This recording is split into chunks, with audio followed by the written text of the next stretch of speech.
Estamos de volta na TV e também no YouTube. E olha, não bastasse ser inelegível e mesmo assim ter conseguido aí registrar a candidatura, o influencer Pablo Marçal está enfrentando outro grande problema, dessa vez envolvendo uma pessoa extremamente importante para essa famigerada campanha dele.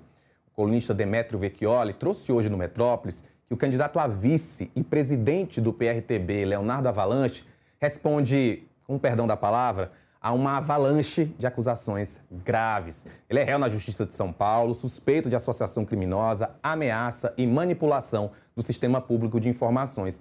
Mas isso está longe de ser os únicos crimes aos quais ele é investigado, né, Demetrio? Boa tarde.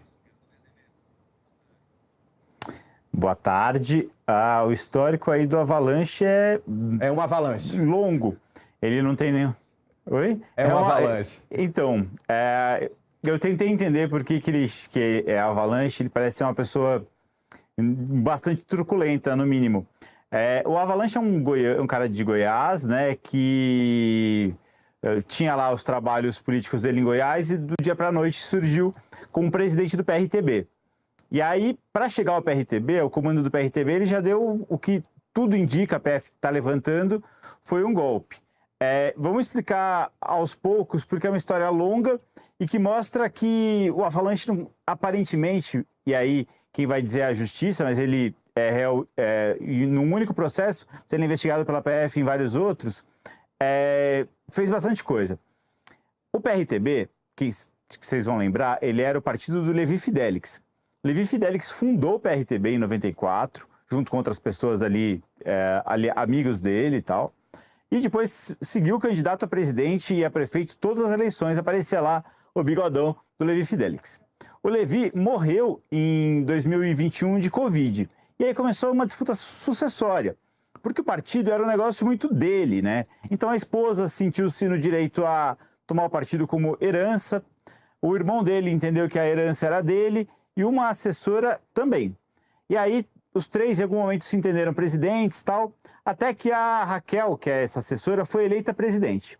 Só que de tantos vícios até chegar a essa eleição, foi apresentada uma denúncia ao Tribunal Superior Eleitoral e o Alexandre de Moraes decidiu anular a eleição da Raquel e determinar, nomear o interventor que deveria convocar eleições. Essas eleições foram convocadas para fevereiro de 2024. E aí que surgiu a Avalanche.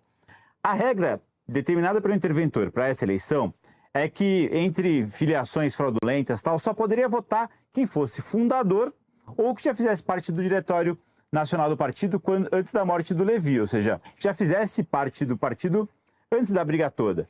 E aí começa a história. De uma vez só, 42 pessoas que eram fundadoras, mas não faziam parte do partido, foram filiadas. E o pessoal não entendeu muito por quê. E aí aparece o Avalanche. Depois ele contou que foi ele a filiar essas pessoas, a gente vai detalhar como. Fato é, ele filiou essas pessoas e ganhou o controle do partido. Porque ele chegou avisando, falou, eu ganhei, vocês podem compor comigo ou não. E ele compôs junto com esse grupo da Raquel. A partir do dia seguinte da eleição, ele passou a pressionar a Raquel a renunciar, a Raquel e o grupo dela. Pressionar como? Um dos relatos é que ele levou ela para um tribunal do crime do PCC. Já saiu em 2024 o áudio dele falando para o sobrinho do Levi Fidelix, um dos caras que estava disputando o partido, que ele mesmo era do PCC. Ou fazendo referências ao PCC ali. Aí não.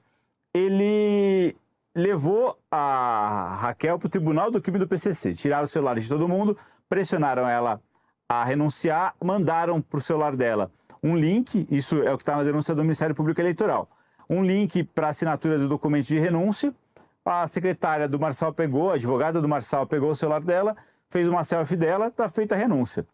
Essa estratégia funcionou com algumas pessoas, outras não saíram de jeito nenhum do partido, apesar das ameaças do PCC.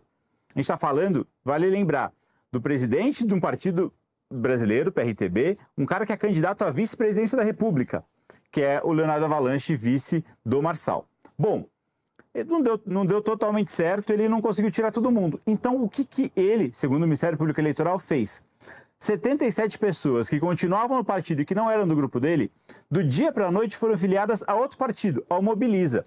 Exatamente isso que a gente já noticiou, o pessoal acompanhou, da história do Missão do Flávio Bolsonaro, que alguém foi lá e filiou o Flávio Bolsonaro no Missão. Quando ele tentou registrar a candidatura dele, ele não podia porque ele estava no Missão. Aconteceu a mesma coisa em 2024 com 77 pessoas do PRTB. Do dia para a noite elas foram filiadas ao Mobiliza. E aí quando elas apareceram para votar na convenção do partido, onde o Avalanche ia de fato tomar o poder sozinho, tirando o grupo que não era dele, elas não podiam votar porque elas estavam em outro partido. E aí ele consolidou o poder dele, também com atas fraudulentas, vários outros indícios de crime, e acabou tomando o partido, lançando o Pablo Marçal candidato a prefeito aqui em São Paulo em 2024, e agora lançando de novo Pablo Marçal candidato inelegível à presidência da República, com o próprio Avalanche como vice-presidente. Realmente, o termo candidato inelegível é algo realmente que chama muita atenção e eu convido, de fato, a você a entrar na coluna do Demétrio, porque tem muita informação a respeito desse caso. E, Demétrio,